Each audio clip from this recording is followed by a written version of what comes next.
ngân cả ôm lại bồi lên chỉ thơm na nôm na khi cụ thay đông cái tuy hal là dịp thay nô cái hâm ta được na sư la và om ram long bồi ba đằng ngơ tăng kỳ cần cũng sẵn thăng mà ra tùy khá có gu Jericho cả tùy lòng khó ram to sắp thay nô ô vàng tùy hình tùy năng căn ngơ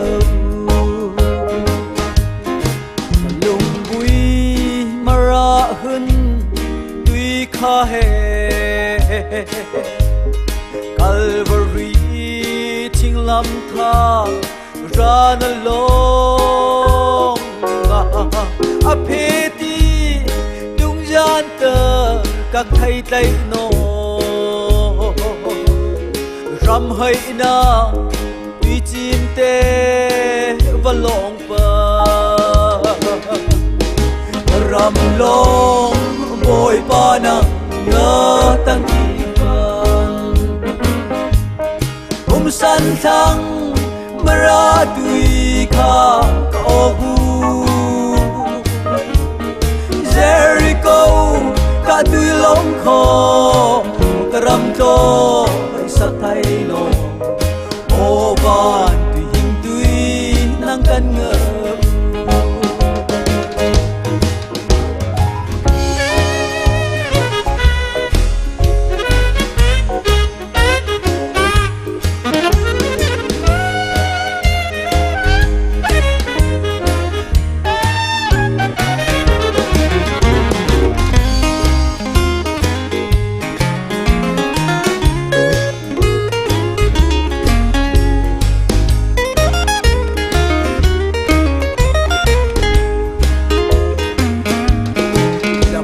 thấy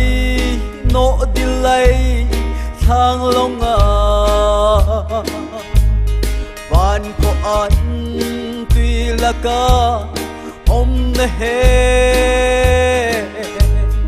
mình coi đi thì thế đi tục nỗ suy đề gặp hông ấy thang long ấy nỗ chức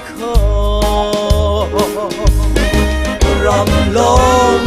bồi ba nắng ngơ tăng kỳ vàng cũng sẵn thăng mà ra tùy khá ô gu Jericho cả tùy lòng khó cả ram to sắc thay nô ô vàng hình tùy năng căn ngơ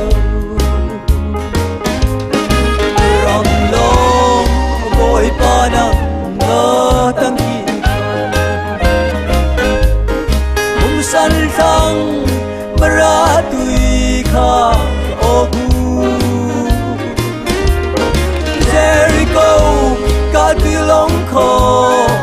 cả rằm to sắc thay nô ô vàng tùy hình tùy năng căn ngơ